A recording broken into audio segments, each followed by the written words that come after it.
When political parties lose big races and engage in soul searching, it can be a tough period. What's going on right now among the national Republicans? Have they lost their way, or are they finding their way? They're going to find their way. Look, major parties go through this, as you say, routinely. And the question is, what do you learn out of the last election, and how do you strengthen yourself for the coming election? There's a converse of this, which is that political parties that win elections can overread the results of the election. Remember, this is an odd presidential election. Only 6 times in our history, and this was the 6th, has the number of people who voted dropped from the previous presidential election. And this was only the 2nd time, the only other time, 1832, in which a president got reelected with a smaller percentage of the vote than he won his first election with. And it took the rise of the anti-Masonic movement to keep Andrew Jackson a couple of points below where he was in 1828. So, Barack Obama got reelected with 95% of the vote that he got 4 years ago, and Mitt Romney lost by getting 102% of what John McCain got. So it was an odd election. The Conservative Victory Project, which you were a part of, is trying to recruit and help candidates for 2014 Senate races, but you've gotten some flack from Tea Party types and hard-right conservatives who say your record wasn't so hot in 2012. So what do you say to your critics? Well, first of all, it's interesting to me, most of them are Tea Party professionals. They're not Tea Party members. They're the people who run the political action committees that sop up a lot of money from well-meaning, strongly committed conservatives, and then spend it on overhead and salaries and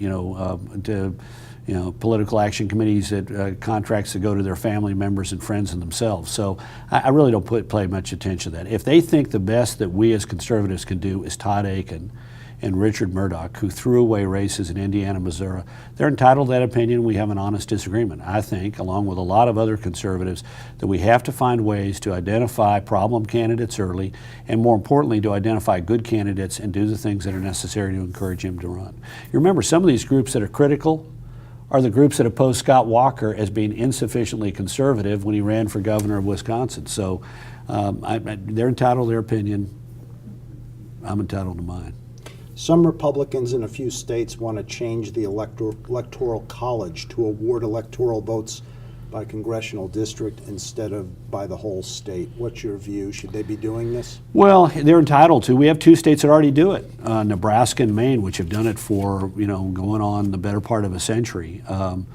I'm from Texas. We're not going to divide ourselves up and give votes to Democrats, but it's up to these states. But it's already happening. It's been happening for a long time. You remember in 2008, President Obama won one of the congressional districts in Nebraska, the Omaha-based congressional district, and as a result got one of Nebraska's Electoral College votes. In 2000, Bush came within a very small number of points of winning the 2nd district of Maine, the upper 2/3 of the state, and winning one of its 4 congressional votes.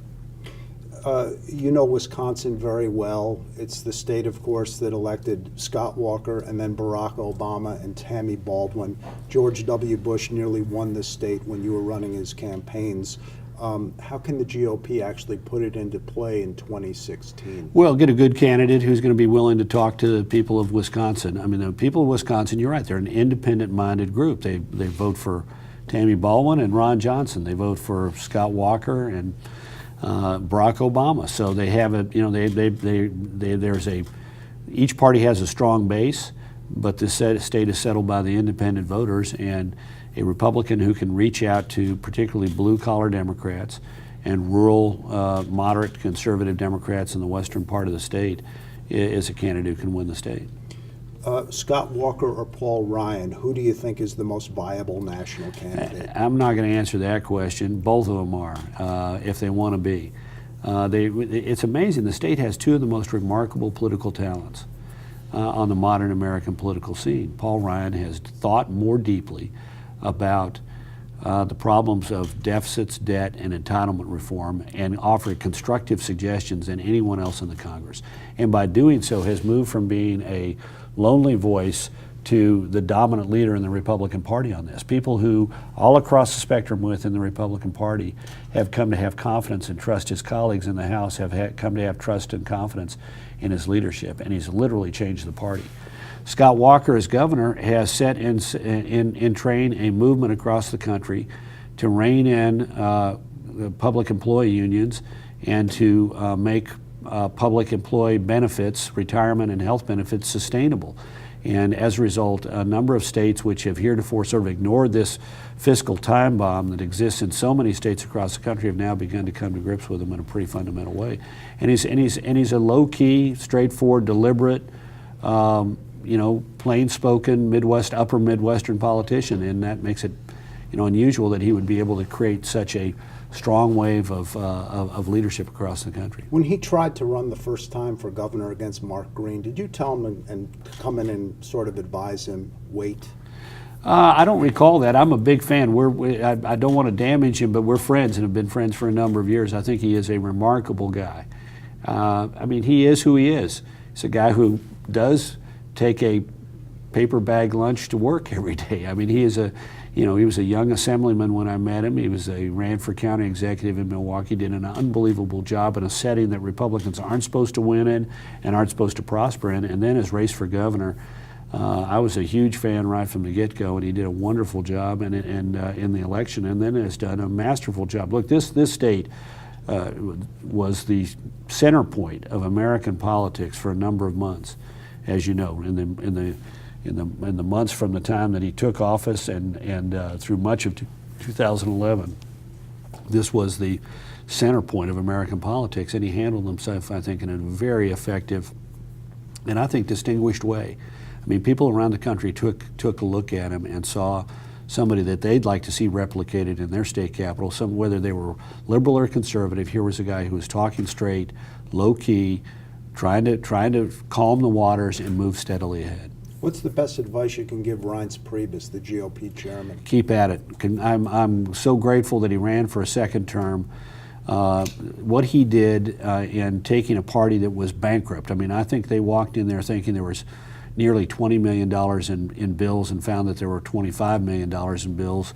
And what he did to put our fiscal house in order, raise the necessary funds, and then give us a concerted, focused direction in 2012 that the Republican Party needed to strengthen its ground game after 4 years of neglect was really important. What do you tell the GOP members who want to block a path to citizenship for illegal immigrants? Well, look, a lot of people, I understand where people are coming from on that, but I would make this point. Our choice is to send them home, and that would run against our mores, run against our moral values, run against our heart and our soul as a country. We're a nation of immigrants. My family came to Wisconsin, right here, right near here, Olaf Julius Rove, and these people are here. And I wish they weren't here, but they're here because of failed policies. In 1986, Ronald Reagan signed an immigration reform law that granted immediate citizenship and didn't secure the borders. And as a result, it served as a magnet. So our choice is these people are here, and our choice is to spend the money to round them up, give an immigration hearing, and deport them out of the country, which would cost us, we did a study on this in 2004 or 2005, it would cost us back then a minimum of $150 billion to do that. Take 11 million people and do the cost of a felony arrest, putting them in a facility for an average of 39 days, $95 a day, not including capital cost of U.S. attorneys, cost of immigration judges, cost of public defenders, cost of routing them out. And these people are part and parcel of our country. So what we've got to do is not do what we did in the past and say, you're a citizen. I think this bipartisan proposal, the bipartisan framework of the Gang of 8, 4 Democrats and 4 Republicans, is the right way to go. It says you have to surface. You have to tell us who you are. You have to register with the government. We do a background check on you, and if you've got a serious criminal record, you're out of the country immediately. If you haven't committed a serious crime, then you have to pay a fine and any back taxes, and then we will give you a probationary legal status. But you can't begin the process of applying for citizenship unless and until a commission of border state governors, border state community leaders, and border state attorneys general say that the border has been operationally secured. And then and only then can you begin a process. And that means you go to the end of the line and you have to learn English, proficiently, reading, writing, and speaking it. And you have to wait until everybody else in the line ahead of you is cleared, and then you can apply for a green card, and then you can begin the process of applying for citizenship. So this means that probably more than a decade will pass before these people they can be here legally, protected by our laws, but they can't begin the process of applying for a green card until the borders are secure. And while they're in this legal probationary status, they can't get on welfare, they can't get on Obamacare, they can't get on any kind of public assistance. And I think this is right, because what will happen is it will help. A lot of people come here not with the idea of I'm going to spend the rest of my life in the United States, but I'm going to earn enough money to go home and start a business or buy a farm or buy some land. And this will help sort out the people who really want to be American citizens from those who are simply here to put together a nest egg and go home. And it will not devalue citizenship, which is what we did when Reagan signed that bill in 1986. We can't do that again. The issue clearly moves you. I can tell that just from sitting across from you. But there is obviously political implication, too, with the GOP. Can the party win back Hispanics? Sure it can. Look, in Texas, we routinely get 40-45% of the Latino vote. Our governor won 50% of it. George W. Bush won 50% of it. And so, yes, we can, but until we get past this issue of immigration, and look, it's not the issue. If you go in the Latino community, particularly, you go to South Texas, you want to meet some hard-nosed people about border security, you go to heavily Hispanic South Texas. They know that the border is not secure and that it's making their communities and their neighborhoods less secure. They know that it's overloading their hospitals and their schools. They know they're facing competition for jobs. They know that these coyotes and the cartels are a danger to Mexico and to the United States. But it is the issue at the heart of it is an issue of respect. When Mitt Romney said self-deportation, when Newt Gingrich 5 years ago said, round them up and send them home, he's now changed. Mike Huckabee's now changed. Sean Hannity's getting a different view about this, because the more you look at this, you realize most of these people, the vast majority of them, are hardworking, decent people who came here to make a better life for their families. And those are the kind of people we want in America. Now, they did something wrong, so they got to pay a penalty. They got to pay a penalty of money, they get fined. They got to pay a penalty of doing the right thing, pay any back taxes, meet your obligations, and they got to pay a penalty of effort and time. You're going to have to go to the back of the line and wait. And if you really want this, you're going to have to work hard for it and assimilate yourself into this great experiment called America. But look, let's put the politics aside. Sure, Republicans need to get right with the Latino community, but there's a political disadvantage for President Obama. He promised to do something about this and has done nothing for 4 years. When he had the Congress lock, stock, and barrel, he could have passed a bill like that and didn't do anything, never even proposed one. Now, he was doing poorly in the Latino community last year, not much enthusiasm, until he did the DREAM Act executive order. But if he fails to get something done because he treats this as politics, rather than looking for an achievement, then he's going to suffer in the minds of the Latino community, because they're going to say, you spent your first term not doing anything about it, and then you blew it in your second term. Now, there's a brilliant column tomorrow in the Wall Street Journal on this very issue. I'd recommend it to you and your readers. I have to admit I did a heck of a job on it, but it's about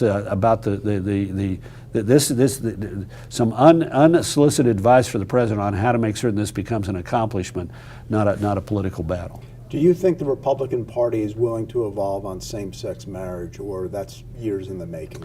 I think it depends on what part of the country you're in, but this issue is going to be settled on a state-by-state basis. Look, I got to tell you, I appreciate you're focused on immigration and same-sex marriage. I'll tell you what the American people are focused on. Where are the jobs? Why is the economy so anemic? Where did all that money go? What are we going to do about those deficits and debt? And what's going to happen to this great social safety net of Medicare, Medicaid, and Social Security when we go belly up? That's what people are concerned about. So I think these other issues are flashpoints, and the president sort of puts some gasoline on the fire occasionally, but he does so in order to, I think, in part to distract attention from the big issues that people are really concerned about. Our economy is anemic. Our debt is dangerous. Our spending is out of control. Our entitlement programs are being stretched thin. The trustees, I'll be interested in April. Last April, the trustees of Medicare and Social Security said that the Medicare Hospital Trust Fund goes belly up no later than 2024, and that Social Security goes belly up in 2036. I bet you when they put out that trustees report this year that at least Social Security is going to go belly up in a shorter time frame, and maybe Medicare as well. Last two questions. your political idol? Who is it? I know you've got a long interest in politics. George W. Bush, and after that, George H.W. Bush, and after that, Ronald Reagan and Margaret Thatcher, and after that, Winston Churchill. Maybe above them all, Abraham Lincoln, but that's going back some time.